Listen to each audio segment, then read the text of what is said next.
মাথায় সেন্টেন্স ভাবতে পারছো কিন্তু ইংরেজি বলতে গেলেই আটকে যাচ্ছ, অথবা বাংলাতে ভাবতে পারছো ইংলিশে ট্রান্সলেট করতে পারছো না, কিংবা বলতে গেলেই ভয় লাগছে কেউ যদি জাজ করে সেই ভেবে।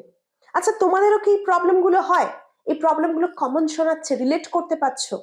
এই প্রবলেমগুলো ম্যাক্সিমাম বেঙ্গলি স্পিকিং লোকের। আমাদের সাথে কিন্তু এই প্রবলেমটা হয়েই থাকে, আমার সাথে হয়েছে। কিন্তু আমি বেশ কয়েকটা উপায় ফলো করে, আমাকে আমার গাইডরা যেভাবে বলেছিলেন আমি সেগুলো ফলো করে কিন্তু এগুলো ওভারকাম করেছি। আজ তোমাদের পালা, তোমাদের সাথে সেই প্রবলেমগুলো শেয়ার করব আর তার সলিউশনগুলোও শেয়ার করব, যাতে তোমরাও আমার মতো প্রবলেম কাটিয়ে উঠে ইংলিশটা ভালো করে শিখতে পারো এবং সর্বোপরি ভালো করে বলতে পারো। শুরু করছি আজকের ভিডিও। যারা আমার চ্যানেলে প্রথম, তারা কিন্তু চ্যানেলটা সাবস্ক্রাইব করে দেখতে পারো, বেল বাটনটা ক্লিক করে রেখো যাতে প্রথম নোটিফিকেশন তোমাদের কাছে যায়। আর ভালো লাগলে কি করতে হবে?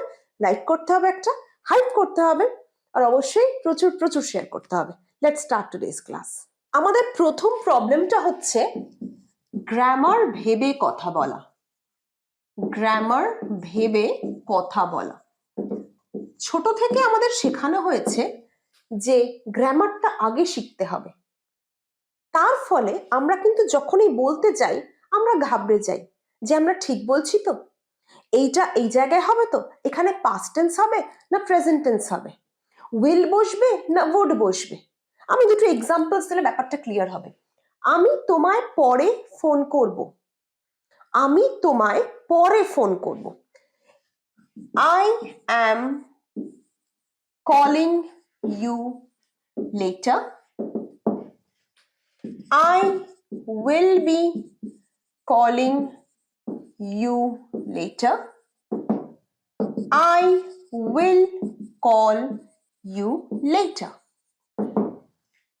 এইটার মানে আমি তোমায় পরে কল করব, এইটার মানে আমি পরে কল করে নিচ্ছি, এইটার মানে আমি পরে কল করছি। প্রথমটার মানে কি? আমি পরে কল করছি। এইটার মানে আমি পরে কল করে নেব, কল করে নিচ্ছি। এইটার মানে আমি পরে কল করব। তিনটে মানেই কাছাকাছি, অনেকটা কাছাকাছি, কিন্তু তিনটের ক্ষেত্রে তিনটে আলাদা টেন্স ইউজ হচ্ছে। একটাতে ফিউচার টেন্স, ফিউচার ইনডেফিনিট, একটাতে ফিউচার কন্টিনিউয়াস, আর একটাতে প্রেজেন্ট কন্টিনিউয়াস। তোমরা ভাববে যে ম্যাডাম এইটাই তো আমরা ঘাবড়ে যাই, কনফিউশন লাগে, তিনটেই তো ঠিক মনে হচ্ছে এবং তিনটের ক্ষেত্র বিশেষে আমরা ইউজও করি। আমার সাজেশন হচ্ছে যখন এরকম কনফিউশন হবে যে কোনো একটা বলে দাও, থেমে থেকো না। Don't fumble, don't stop, just speak out, বলতে থাকো। তুমি যদি বিভিন্ন ফ্লুয়েন্ট স্পিকারদের ইংরেজি শোনো, দেখবে তারা সব ওয়ার্ড সব সেন্টেন্স ঠিক বলে না। দে ম্যানেজ অন স্পট, ভুল বলে, দুটো একটা সেন্টেন্স তারাও ভুল বলে, কিন্তু তারা কি করে? তারা থেমে যায় না, তারা বলতেই থাকে। So you have to speak continuously. ভুল বলো, গ্রামার ভেবো না। গ্রামার ভাবলেই আটকে যাবে ভেতরে স্পিচটা, গ্রামার ভাবলেই ফল্টার করবে, গ্রামার ভাবলেই কনফিডেন্স হারাবে। গ্রামার তো আস্তে আস্তে শিখবেই, যখন আস্তে আস্তে টেন্সটাকে ভালো করে রপ্ত করে নেবে তখন এই তিনটের মধ্যে যে স্লাইট ডিফারেন্স আছে সেটা ধরতে পারবে, কিন্তু তার জন্য স্পোকেন ইংলিশ থেমে থাকবে না। আর এটা যদি বুঝতেও না পারো কোথায় কোনটা ইউজ হবে, তাহলেও মহাভারত অশুদ্ধ হয়ে যাবে না, তোমাকে বলতে হবে। বুঝতে পেরেছো? তাহলে গ্রামার নিয়ে কিন্তু একদম ঘাবড়াবে না। আমাদের প্রথম প্রবলেম গ্রামার ভেবে কথা বলা, তার সলিউশনও তোমাদের বলে দিলাম কি করতে হবে। এবার দেখি সেকেন্ড প্রবলেমটা কি। সেকেন্ড প্রবলেম হচ্ছে বাংলা মাথায় আসে কিন্তু ইংলিশে ট্রান্সলেট করতে পারো না, কিন্তু ইংলিশটা আসে না। বাংলাটা মাথায় আসে, ইংলিশটা আসে না। সত্যি তো, এটা তো একটা বড় প্রবলেম। বাংলায় ভাবতে পারো কিন্তু ইংলিশটা ঠিক আসছে না। এই ক্ষেত্রে যেটা আমাদের করতে হবে সেটা হচ্ছে আমাদের ভোক্যাবুলারিটা ডেভেলপ করতে হবে। সমস্যার গোড়ায় যদি যাও, if you go to the root of the problem, the root is weak vocabulary, weak vocab. এটা মূল সমস্যা। আমরা বাংলা প্রচুর শব্দ জানি, প্রচুর ওয়ার্ড জানি, কিন্তু রোজকার জীবনে যে বাংলা শব্দগুলো ব্যবহার করি প্রত্যেকটার কি ইংরেজি আমরা জানি? প্রত্যেকটার ইংরেজি জানি না, যার ফলে বাংলায় তো কথাটা বলে দিলাম, কিন্তু তখন সেটার ইংরেজি করতে গিয়ে আমাদের কালঘাম ছুটে যাচ্ছে। আমাদের ভোক্যাবুলারি বা ওয়ার্ড স্টক যেটাকে আমরা বলি, সেটা আমাদের স্ট্রং করতে হবে, যাতে সেই বাংলার ইকুইভ্যালেন্ট যে ইংলিশ ওয়ার্ডটা সেটা আমাদের মাথায় আসে। বাধা দেওয়া, বাধা দেওয়ার ইংরেজি কি? মাথায় আসে না। বাধা দেওয়ার ইংরেজি রেজিস্ট করা, মাথায় আসে না। এইরকম ছোট ছোট ইংরেজি, বাধার ইংরেজি ব্যারিয়ার হতে পারে। তুমি কোনো মানুষকে বাধা দিচ্ছ, ইউ আর রেজিস্টিং, কিন্তু তোমার কাজে বাধা আসছে, সেটা হচ্ছে ব্যারিয়ার, হিন্ড্রান্স। দেখছো, একটা ওয়ার্ড বাধা, তার কত রকম মানে হতে পারে, আলাদা আলাদা কনটেক্সট, আলাদা আলাদা প্রসঙ্গে। তুমি কাউকে বাধা দিচ্ছ, ইউ আর রেজিস্টিং, কিন্তু তোমার কাজে বাধা আসছে, you are having barriers, you are having hindrances in your work. তাহলে আমাদের স্টক অফ ওয়ার্ডটাকে যতটা পারবো আমরা স্ট্রং করব। তার জন্য আমরা কি করব? তার জন্য আমরা বাংলা শব্দ যেগুলো, এই যে বাধা না জানলে একটা বেঙ্গলি টু ইংলিশ ডিকশনারি কিনে ফেলো, আর কেনারও দরকার নেই, এখন তো গুগল আছে, জেমিনাই আছে, বিভিন্ন এআই প্ল্যাটফর্ম আছে, ইংলিশ অফ বাধা লিখে দিলে তোমাকে ইংলিশ দিয়ে দেবে। বুঝতে পারছো? তোমাদের হাতের কাছে জিনিস রয়েছে, but you must know how to use that platform. বুঝতে পারছো? তোমরা কিন্তু হাতের কাছে রিসোর্সেস আছে, কিন্তু ইউজ করতে না জানলে কিন্তু কখনো ফ্লুয়েন্টলি ইংরেজিটা বলতে পারবে না। বাংলা থেকে ট্রান্সলেট করতে গেলে ব্যাপারটা আটকে যাবে। আশা করি আমাদের সেকেন্ড প্রবলেমটা সলিউশন দিতে পেরেছি। থার্ড প্রবলেমটা কি? থার্ড প্রবলেম হচ্ছে ভুল করলে লোকে হাসবে। থার্ড প্রবলেম কি? ভুল করলে লোকে হাসবে, এই মাইন্ডসেট রাখা, এই মাইন্ডসেট রাখা, এইটা কিন্তু একটা বড় প্রবলেম। আমরা কি ভাবি?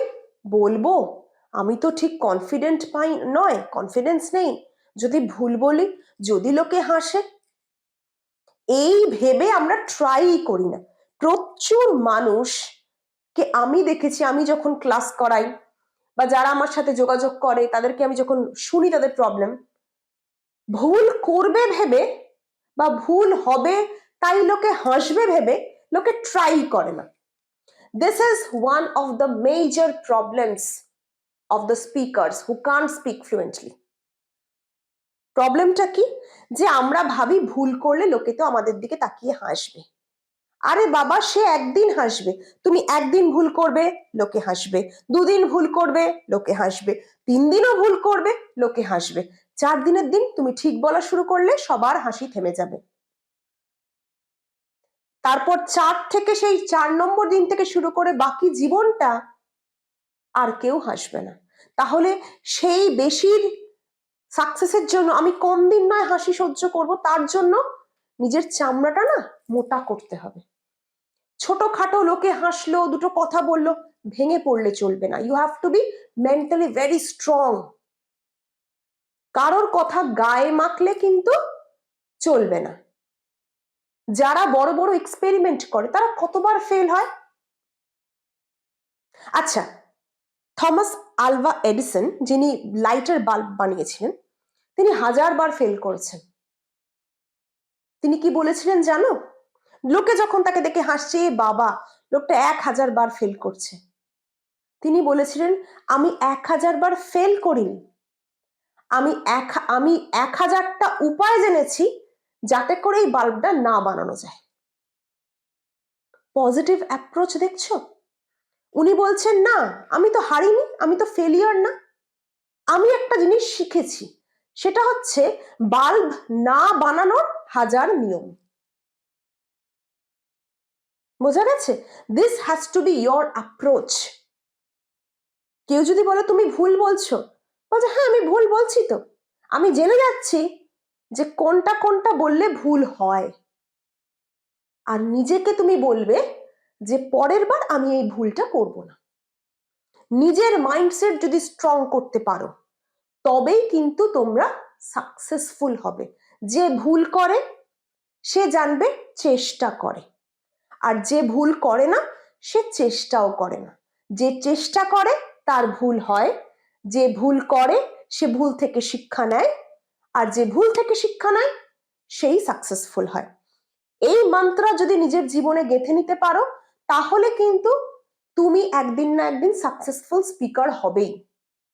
তাহলে বই পড়ার আগে, বিভিন্ন ইউটিউব চ্যানেল দেখার আগে, বিভিন্ন কোর্স করার আগে you have to create a strong mindset. Problem number 4, মনে মনে প্র্যাকটিস করা। মনে মনে প্র্যাকটিস করা।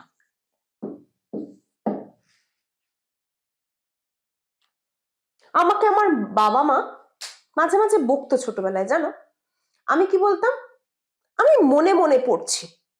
মা রান্নাঘর থেকে শুনতে পেত না আমি পড়ছি কিনা আদৌ, মায়ের সন্দেহ হতো। মা আমাকে বকতো তুই জোরে পড়তে পারিস না, যাতে আমি শুনতে পাই। শুনতে পাওয়াটা খুব ইম্পর্টেন্ট।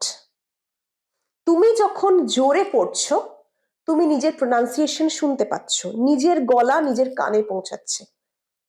এইটা তোমাকে মনে রাখতে বেশি সাহায্য করে, বিশেষ করে ল্যাঙ্গুয়েজ শেখার ক্ষেত্রে। আমি যখন মনে মনে রিডিং পড়ছি, I am not listening to my own pronunciation. আমি নিজের উচ্চারণ নিজে শুনতে পাচ্ছি না, তার ফলে নিজের কানে বাজছে না। দেখবে উচ্চারণ খারাপ হলে কানে বাজে, কানে খটকা লাগে, সেইটা হচ্ছে না। তাই মনে মনে প্র্যাকটিস করা বিগিনার্সদের জন্য নয়। তোমায় কি করতে হবে? ফার্স্ট সলিউশন হচ্ছে প্র্যাকটিস লাউডলি। জোরে জোরে বলো, সেন্টেন্স গুলো জোরে জোরে বলো যাতে নিজের কানে পৌঁছায়।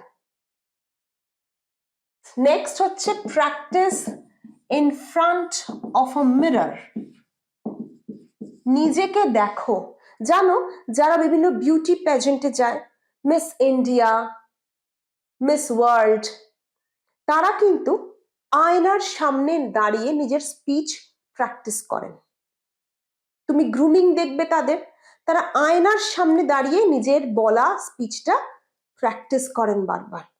তাই তোমরাও যদি স্পোকেন ইংলিশে ফ্লুয়েন্ট হতে চাও, you have to practise loud, number 1। Number 2, you have to practise in front of mirror. আরো এক ধাপ এগিয়ে যেটা করতে পারো, রেকর্ড ইয়োরসেলফ।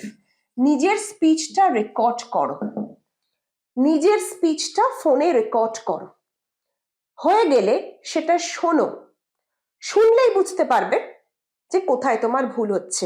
যখন তুমি রেকর্ড করবে ইউ আর আ স্টুডেন্ট, যখন তুমি শুনবে ভাবো নিজেকে টিচার। সেই ভাবলে দেখবে অনেক ভুল নিজেরই কানে বাজছে। এখানে তো গ্রামারটা ভুল বলেছি, এখানে তো বলা উচিত ছিল না উইল বি, এখানে তো বলা উচিত ছিল না, এখানে তো প্রেজেন্ট টেন্স হওয়া উচিত ছিল, পাস্ট টেন্স বলে ফেলেছি। নিজে শুধরাও, সেই ভুলগুলো শুধরে রেকর্ড ইয়োরসেলফ। তাহলে record yourself, analyse your mistakes, analyse your mistakes. পরেরটা কি? রেকর্ড। বোঝা গেছে? It's a cycle. Record yourself, নিজেকে রেকর্ড করো, অ্যানালাইজ দ্য মিস্টেকস, ভুলগুলো নিজেকে শোধরাও, ভুলগুলো অ্যানালাইজ করো, বিচার বিশ্লেষণ করো, then record yourself. It's a cycle. যতক্ষণ না পারফেক্ট হচ্ছে প্র্যাকটিস করতেই থাকো। এইটা ভেবে নেবে যে তোমাকে সময় তো দিতেই হবে। কোনো কিছু শিখলে যেটা out of your comfort zone, you have to invest time and energy into it. Last point,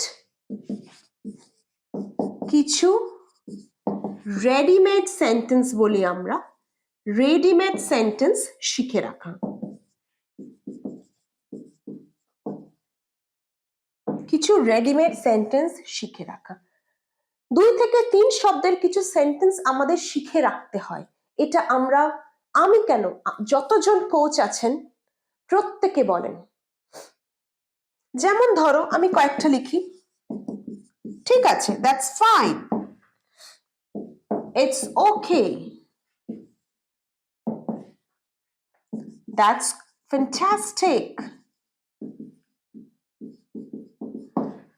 I am not sure, I am not sure, I will talk about it, I will talk about it, I will think about it.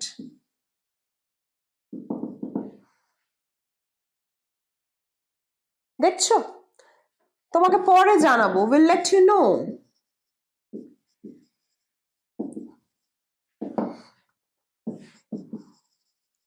Thank you in advance. These are some of the sentences or phrases যেগুলো spoken ইংলিশে খুব বেশি ব্যবহার হয়, আর এইগুলোই তোমাদের শিখে রাখতে হবে, মুখস্থ করতে হবে, যাতে যে কোনো সিচুয়েশন যখন আসবে এই ছোট ছোট সেন্টেন্স গুলো ফটাফট বলতে পারো। এর জন্য কোনো গ্রামার শেখার দরকার নেই, ইউ হ্যাভ টু জাস্ট মাগা। ছোটবেলায় আমরা মুখস্থ করতাম, তো কিছু সেন্টেন্স মুখস্থ করে রাখতে হবে। দেখবে এই সেন্টেন্স গুলো মুভিতে, সিনেমাতে, সিরিয়ালে প্রায় আমরা শুনি। কিছু সেন্টেন্স তৈরি করতেই হবে। তাহলে আজকে আমরা ডিসকাস করলাম 5 প্রবলেমস অ্যান্ড 5 সলিউশনস। আমরা বললাম, আমরা জানলাম যে কমন প্রবলেমস গুলো কি কি হয় আমাদের সবার সাথে, প্রায় আমার সাথেও হয়েছে, আর আমি কিভাবে সেগুলো ওভারকাম করেছি, মাই সিক্রেট ফর্মুলা টু সাকসেস তোমাদের সাথে শেয়ার করলাম। জানিও কেমন লাগলো ভিডিও। যদি ভালো লাগে অবশ্যই একটা লাইক করবে, হাইপ বাটনে ক্লিক করবে, আর প্রচুর প্রচুর শেয়ার করো।